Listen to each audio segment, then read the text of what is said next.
why are you doing this? Is it really because your passion is driving you to get this degree or what? Or are you going to a country of your choice, maybe because it's then easier to be there and to have a visa or whatever it is? If these are things that drive you, then you're not going to be happy and you'll not even feel that it makes any sense very quickly. And as I say, it's not just in higher education, on research, in the academy, but generally in life. If you're doing something, but actually you don't want to do it, you very quickly start sabotaging yourself.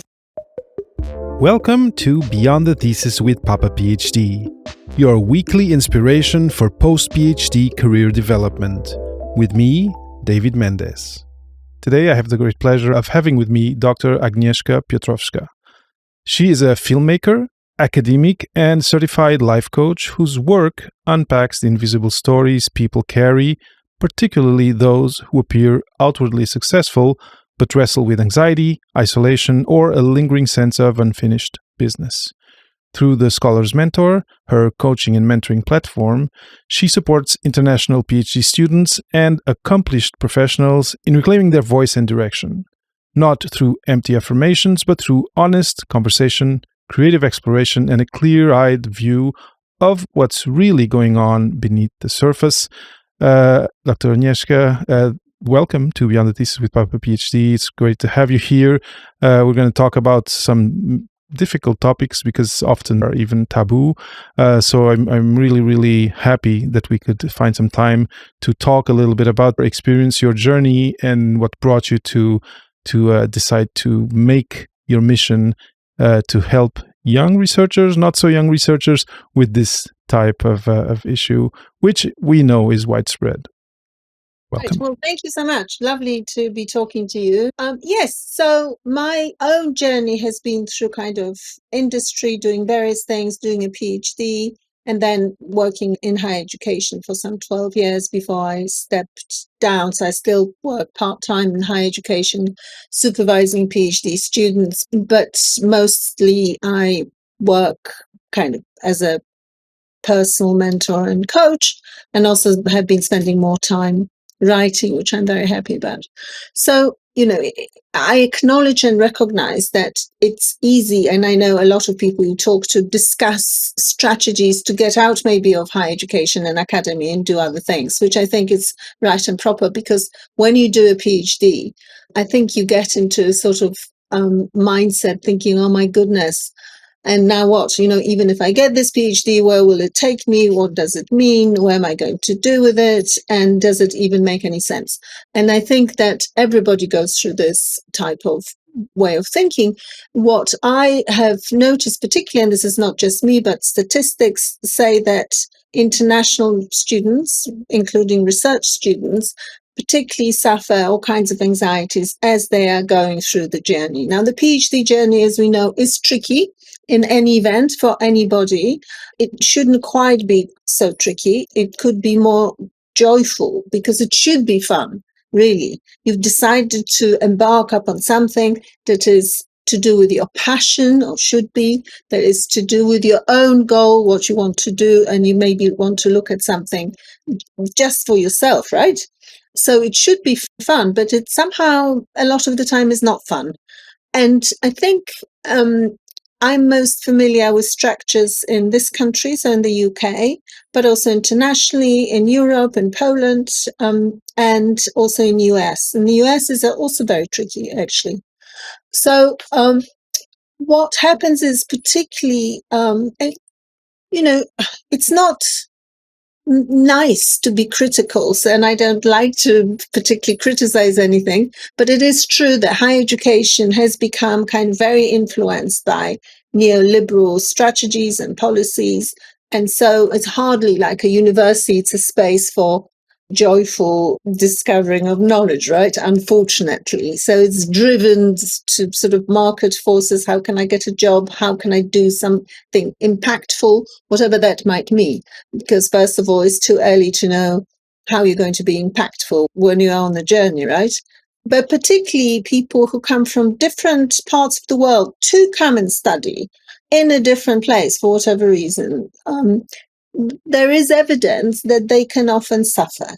that they can feel lonely, anxious, obviously homesick, all kinds of things. And sort of massive research which shows that we're talking about really quite considerable amounts of people, sort of 75%.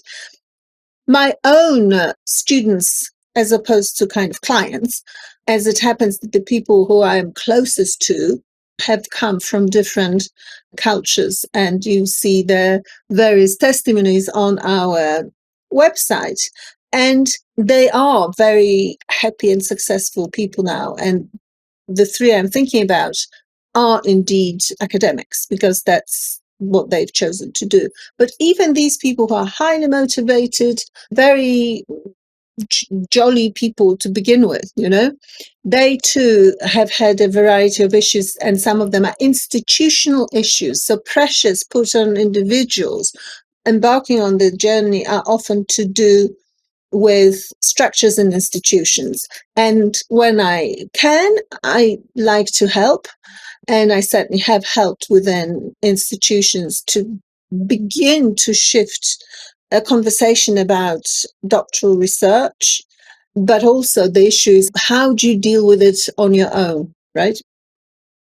Yeah, that's great insight, and I agree. And like you said, there's literature out there showing the amount of mental health issues that graduate students specifically, but not only, early career researchers present, and it's significant. Now, you've mentioned that people who are traveling from abroad to get their degree have, let's say, a specific set of challenges that they find. Can you talk a little bit more about that? Because the audience it's around the world. I'm here in Montreal, Canada, but there's audience in the States, in Europe, in Asia, in Africa, and all parts of the world where people travel to go get their higher education degrees. So what are the caveats? What are maybe the pitfalls that people often don't prepare for, and that end up being obstacles and making them suffer more than they need or than they should? Well, I think, it's a very good question. And of course, the first thing to think about and to do is to do proper research into the place and institution you're going to be going to. People often go to institutions for reasons that are complex, and this is just what it is. And they can be not necessarily to do with their supervisors, and sometimes to do with the prestigious institution, right? So because they would like to be somewhere special, or sometimes conversely, they end up not in the institution of their first choice because that's the institution where they've been accepted to be. So the first thing I would say is think very clearly why you're doing what you're doing.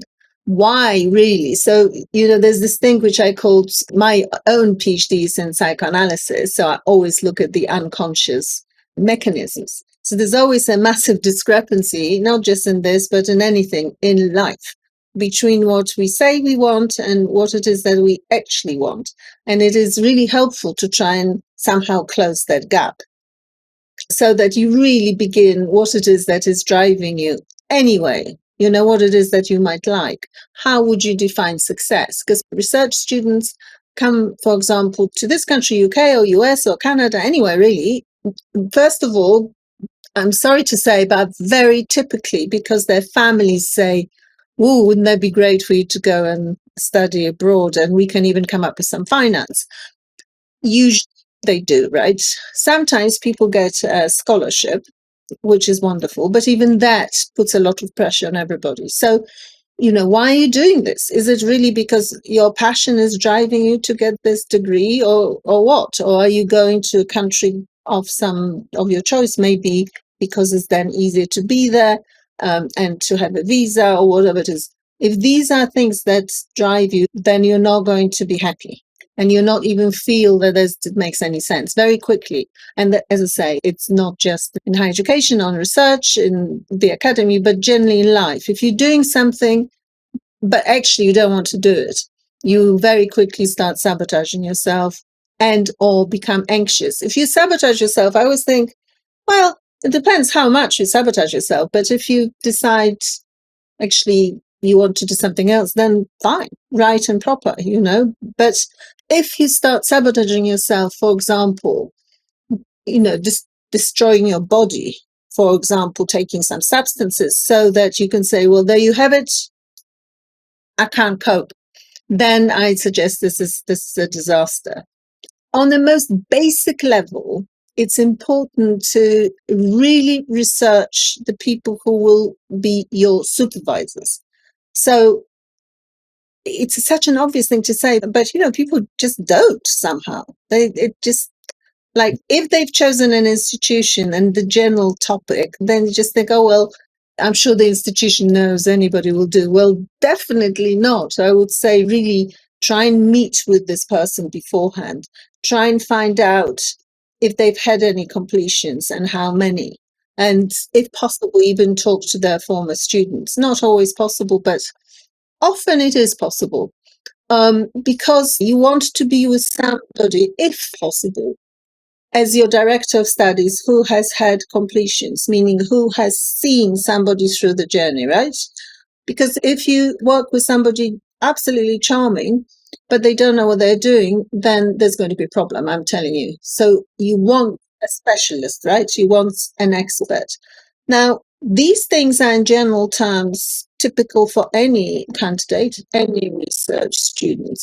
The person from a different country will have further difficulties, is that they typically lack the network of friends and relatives, right? Because they come to a different country. They left it behind. So if they come to some kind of a problem, it quite often can be huger problem than it needs to be. And then it's important, of course, to take action, but then it's hard, because if you're coming from abroad and now there's international research student, then you don't want to immediately go to the institution and say, well, can I please access your counseling services? Because you think, oh, God, I don't want to immediately look like trouble. But you need to do that. You need to somehow, if there are issues with how you feel, it's very important to catch these things early on, in whatever way. So if you, for example, classic signs would be you're not sleeping well because you're anxious, because you have the first threshold and whatever. Some institutions put these thresholds early on, right? So suddenly you arrive and you think, oh my God, I have to do something, present something in 3 months' time, which is far too early. And then you stop sleeping and so on. So I would say absolutely seek help of some sort. Go and see a GP, a doctor. If you don't want to go through the institution, then even talk to a Samaritan. I would say perhaps not to talk to AI. It's good to talk to AI like ChatGPT, to begin with briefly, but obviously be careful not to just rely on these models, because, as we know, it can lead to difficulties. Before going on with the interview, I just want to let you know that going forward in the 7th season of Beyond the Thesis with Papa PhD, I will have a section on the Papa PhD website where deals from guests or sponsors will be featured for you, the listener of Beyond the Thesis with Papa PhD. So head over right now, if you want to take a little pause, to papaphd.com/sponsors and find the deals section, where you will find the current offers. So if you notice that you're not happy, that you're not well, that you're not sleeping, that you're feeling anxious, then it is absolutely vital to seek help immediately. Yes, the university counseling services, but also talk to your doctor, talk to Samaritans, talk to anybody, almost friends, just talk. The process, psychoanalytically, we know the process of speaking or writing is helpful. What is not helpful is holding on to your feelings inside and somehow hoping for the best that they go away, which is why it could sometimes, there is evidence also. I know this, AI and ChatGPT had terrible press recently, but on the other hand, there has been a BBC podcast called Future Human, I think, on therapy that is given by AI. And if it's brief, if your discipline can be a bridge. So, for example, even if you go and see university for counseling, it would be extremely unusual that they'll get you a counselor next day or next week. And the same with a doctor. So sometimes it can be helpful to talk to briefly, and you have to be disciplined. I use it with somebody. So if you came to me and, oh, I really like the idea of also, it'd be fun if we also at the same time talk to AI. So we do this, but obviously I'm there and human is there. So the human mediates the encounter, which I think is important. If you know, as a research student, you're not presumably 16, but you're in your 20s at least, or 30s or something. So you should know that there are dangers of AI and you might be able to curate it. I would still say the process, the mechanics of just speaking about how you feel is absolutely crucial. It's like the first step. Now, if you then work with somebody, I am a great believer in basic things like exercise, sunshine, and also some basic meditation, the basic kind of setting intention for this and that. But all this is fine. And some people, and I know them, really needed more than that, more needed proper support. Because also I think it's very important to know not to blame yourself, not to think, oh, why am I feeling this way? I'm weak. No, everybody feels like that. And some people can get through it with greater degree of ease and others find it difficult. Yeah.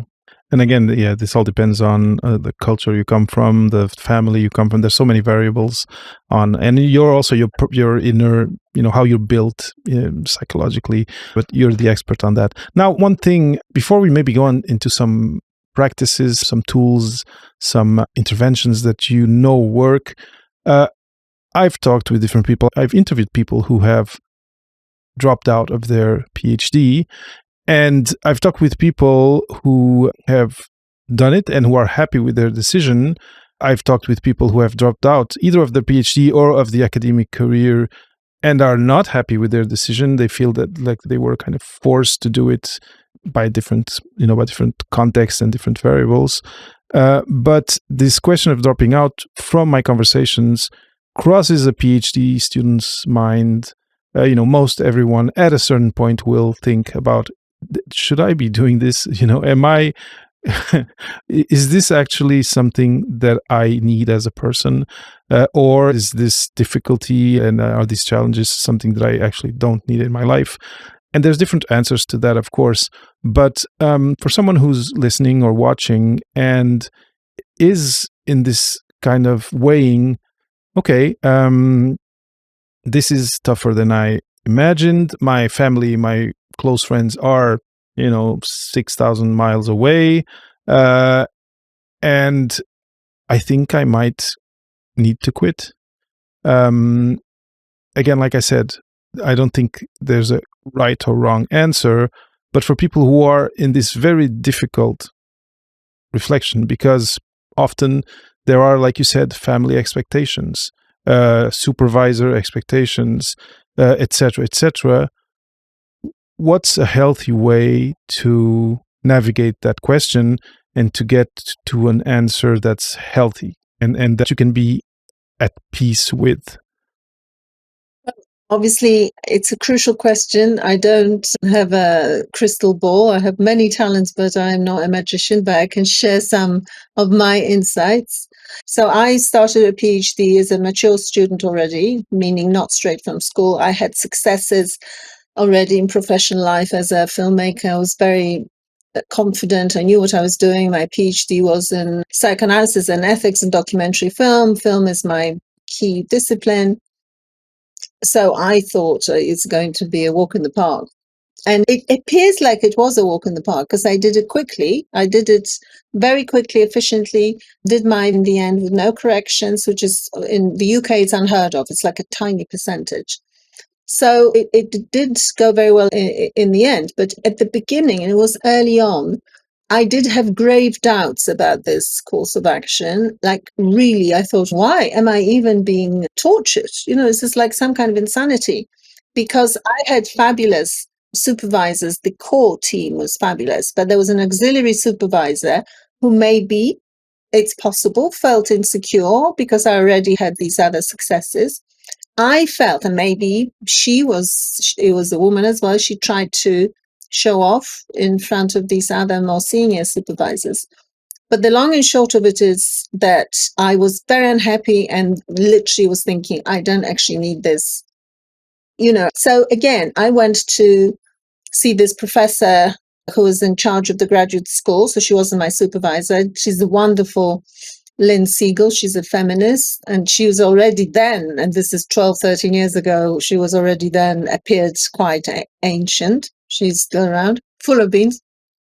And I was in floods of tears, and she was so astonished because she really didn't expect me to be in floods of tears. And she said, stop it. Everybody goes through it. So what you need to do is ask the committee to move you, ask for this person who made you so unhappy not to be on your team for at least 6 months. Do that as the first thing, and then consider other form of help, as we said, support if your friends are not enough, the peer group. Now, so I wasn't sure, but I did that. So this person was removed.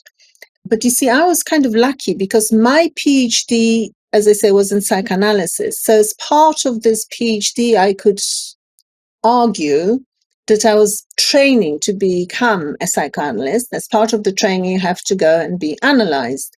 So I'm being completely honest here, confessional, even disclosure. So I kind of said, I'm going through it for these reasons rather than I'm being supported as well.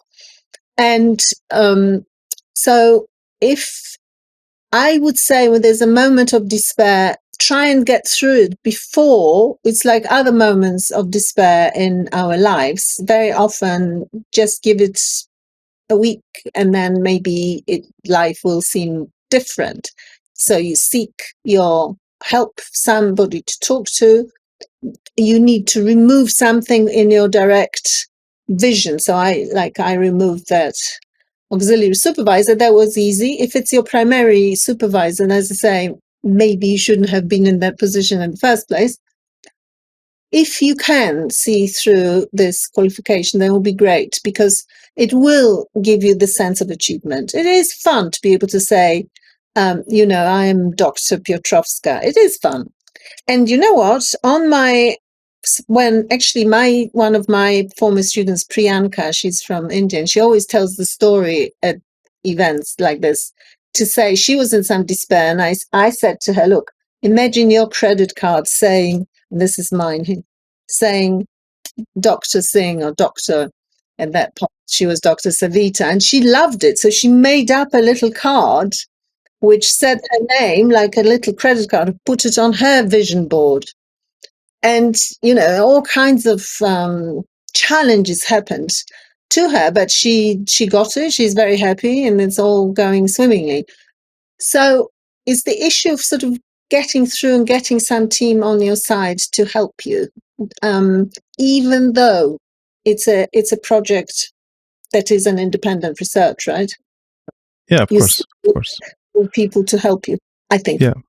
Yeah, no, I agree. Plus, what you had said before of doing your homework and really vetting the people you are going to be working for and with, under in those 3 years if you're in the UK, but 5, 6 if you're here in North America. Yeah. And also, I did get my PhD in 3 years flat, and so I'm very proud of it. But typically, it's still, even in the UK, it will be more like 4, 3.5. 4, yeah, that extension, But yeah, and so, it's of absolutely crucial importance. And people also, so first of all, your internal motivation.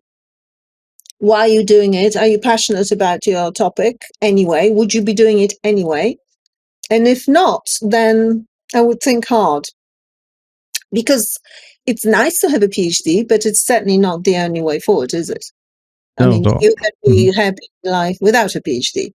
Just do it. For me personally, I know that people from different cultures, different territories, do it also because they think it will be a passport to prestige in the country in question, and their original family will be happy. And these are good motivations, but you still have, it's you who's doing it. You still have to somehow pull it off. And 3 or 4, 5 years or 6, whatever it is, it is quite a long time. Even if you do it in 3 years flat, it's a long, long time to be unhappy.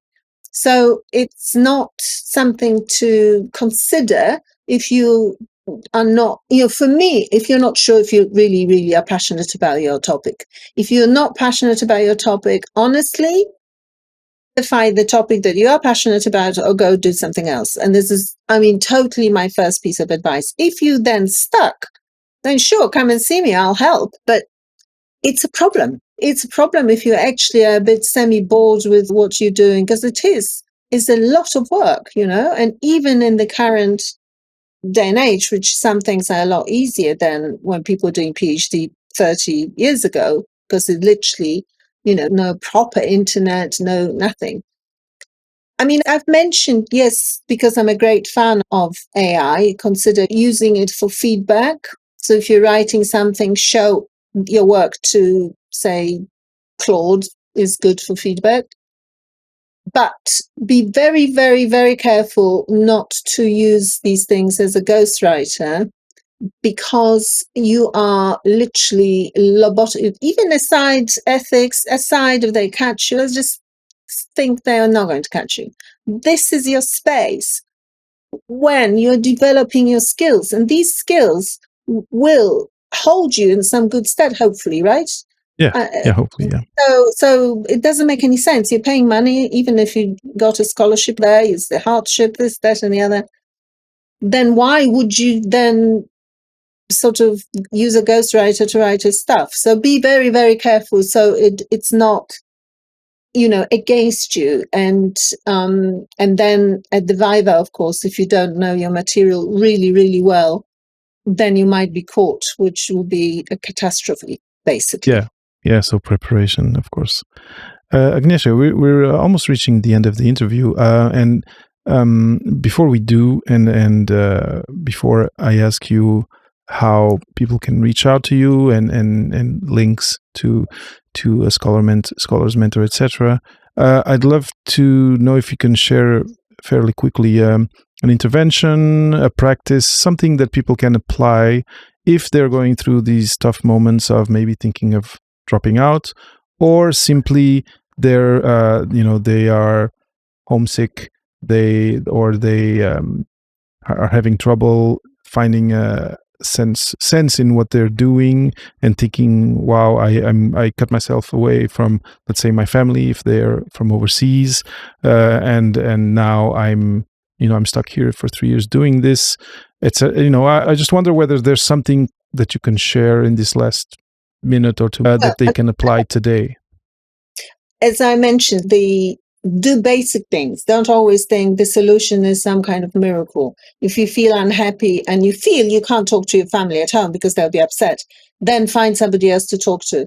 And like who? Anybody, the counselor, the GP, yes, but go to receptionists. They're always so bored. They usually are super happy to talk to somebody. So go and talk to them. Speak. Let the words come out, particularly if you're anxious about your language. Secondly, challenge negative thoughts. Again, it's more helpful to work with somebody to be challenging your negative thoughts. But even a thought like, oh, I don't know, I'm hopeless, I'll never get this PhD, then you have to yourself, it's good to learn as basic CBT, cognitive behavioral therapy, challenge it.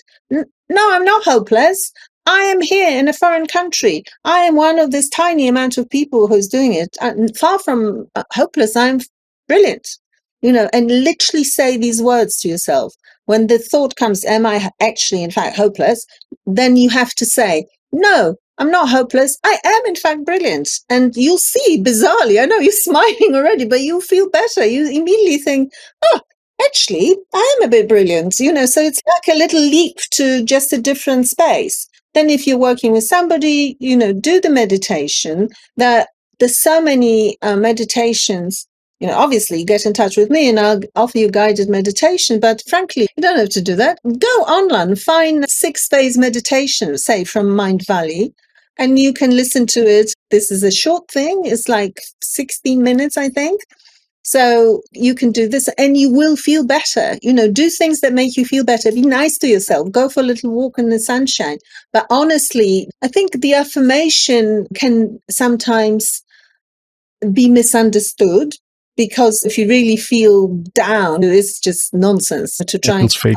Let me raise my vibration so I manifest. You're not going to manifest anything if you're feeling miserable, but you can challenge these thoughts. And also, if you're doing the PhD for your mother, I'm not at all suggesting it's a good plan, but let's say you're doing it for your mother. Again, don't be hard on yourself. Okay, it's not a really terrible thing to be doing it for your mother. You can imagine the mother and how happy she'll be when you're in your gown getting your thing.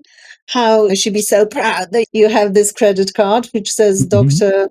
Be kind to yourself is the absolute, and then it's a sort of tension that you have to hold between being kind to yourself and being a bit disciplined and talking to anybody who can be bothered to listen. If none of this works, and if you think, you know what, I want to be an artist and not an engineer, then life is too short, honestly, to be doing things you don't want to do.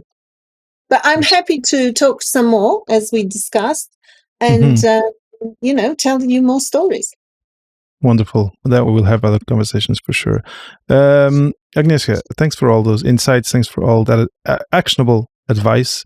It all makes a lot of sense, and I'm sure it's going to help people listening or watching. Now, if people listening or watching us want to to learn more about the Scholar's Mentor's Guide to Global Success, or want to reach out to you, want to find your content, where do they go? What are the links they should follow? Of course, please share them now here on camera, and then I'll put them in the show notes. Exactly. I'll share them with you. I'm very easily findable on Instagram, yes, but Facebook and mostly on LinkedIn.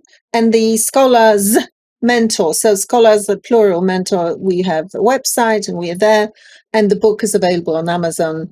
But yeah, you just reach out and I'll send you the link so you can put them in the chat as well.